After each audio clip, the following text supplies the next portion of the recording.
वंदे मातरम पर हुई चर्चा तो गुस्से से लाल हुआ ये मुस्लिम। इस सवाल पर कर डाली अलग टुकड़े की मांग। हमें एक टुकड़ा अलग दे दिया जाए। फिर रिपोर्टर इस मुस्लिम के बीच हुई तगड़ी बहस, भीड़ को रोकना हो गया मुश्किल। जमीयत उलेमा हिंद के अध्यक्ष मौलाना महमूद मदनी की एक तकरीर को लेकर हंगामा खड़ा हो गया। जी हां, हाल ही में मदनी ने वंदे मातरम को लेकर एक बयान दिया था। उन्होंने कहा था कि मुर्दा कौमें सरेंडर करती हैं, अगर कहा जाएगा वंदे मातरम बोलो तो वो बोलना शुरू कर देंगी। जिंदा कौम हालात का मुकाबला करती है। अब उनके इसी बयान पर हंगामा खड़ा हो गया है। पहले आप जरा मदनी का वो बयान सुनिए जिसमें उन्होंने वंदे मातरम का जिक्र कर मुस्लिमों को मुर्दा कौमें बोल दिया। फिर आपको दिखाएंगे जब हमारे रिपोर्टर ने इस मुस्लिम से सवाल पूछा तो देखिए कैसे तगड़ी बहस शुरू हो गई। क्या दुनिया में आज कोई जिंदा कौम ऐसी भी है जो मुश्किलात में महसूर न हो? इसलिए मैं कहता हूं कि मुश्किलात जिंदगी की अलामत है।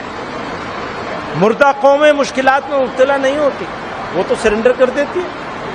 वो कहेंगे वंदे मातरम पढ़ो तो पढ़ना शुरू कर दे। ये पहचान होगी मुर्दा कौम होने की। और अगर जिंदा कौम है तो फिर हौसला बुलंद करना पड़ेगा, हालात का मुकाबला करना पड़ेगा। मुर्दा कौमें मुश्किलात में मुब्तला नहीं होती, लेकिन याद रखिए जिंदा कौमें ही आजमाई जाती। और इस मुस्लिम ने तो हद ही कर दी, अलग टुकड़े की मांग कर डाली। आप इस वीडियो में देखिए पूरा वाकया। मैं ये बोल रहा हूँ, मैं ये बोल रहा हूँ जय श्री राम वंदे मातरम या क्यों कहलवाया जा रहा है? वजह हो इसकी, हम लोगों से ही क्यों कहलवाया जा रहा है? और हम लोगों को आप पर्सनल आपसे नहीं कहा गया कि आप ही बोलो, हम लोगों से, हम लोगों आप ही लोगों से। क्यों बोला जा रहा है? कहीं भी मुख्यमंत्री योगी ने ये नहीं कहा कि मुस्लिम वंदे मातरम बोले। तो फिर ये सवाल ही क्यों हो रही है? कहीं भी ये नहीं कहा गया हिंदू वंदे मातरम। ये सवाल क्यों हो रही है? उन्होंने ये कहा कि देश में सवाल फिर क्यों हो रही है? ये इसका जवाब चाहिए। इसी का तो जवाब दे रहा हूँ। उन्होंने ये कहा कि देश में हर स्कूल, हर संस्थान में 150वीं जो सरदार वल्लभ भाई पटेल थी, जिनकी इस आजादी के समय में अपना योगदान रहा, पूरी रियासतों को जोड़कर एक भारत, अखंड भारत बनाने का योगदान रहा। उसी के साथ साथ 150 साल जो है वो वंदे मातरम गीत को भी हो गए। लास्ट बात के जा रहा हूँ जी। नहीं जाओ, मत नहीं जाऊंगा भाई। बढ़िया, नहीं, मेरा टाइम हो गया है। बोलिए आप बोलिए। भाई ऐसा है कि परेशानी बहुत हो रही है इंडिया के अंदर।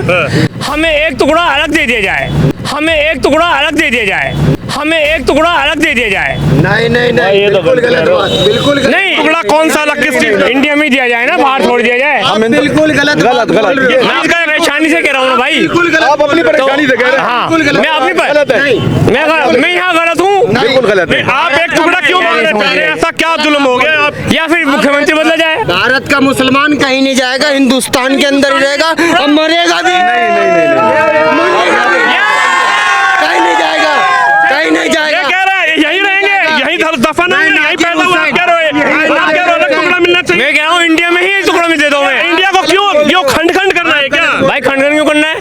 तो फिर इतनी परेशानियां क्यों कर रहा है? अरे ये हुआ था ना 47 में, पाकिस्तान अलग हुआ। नहीं, मैं बोल रहा हूँ इतनी परेशानियां क्यों हो रही है? एक और भारत को एक और टुकड़ा करना चाह रहे हैं। और वो कहो, ये क्यों हो रही है बातें? यहाँ पे गलत है थोड़ा सा उधर चलो साइड में। मुसलमान ये कह रहे हैं एक टुकड़ा अलग। नहीं, बिल्कुल। जिसने करा वो बहुत गद्दार आदमी था, गद्दार। मैं नाजिर हुसैन मैं बोल रहा हूँ कि हिंदुस्तान की सरजमीन पे पैदा हुआ और मरूंगा भी तो 2 गज जमीन में जाऊंगा, हिंदुस्तानी। ये तो अलग टुकड़ा मांग रहे हैं। वो गलत है, उनकी अपनी सोच है। आपकी अपनी?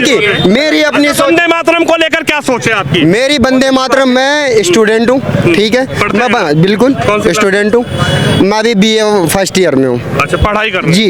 तो ये जो वंदे मातरम है, इसको लेकर आखिरकार स्टूडेंट की क्या राय है? बिल्कुल बोलना चाहिए। मैं बोलता आया हूँ, मैं स्कूल में भी वंदे मातरम बोला हूँ, हर चीज़ है।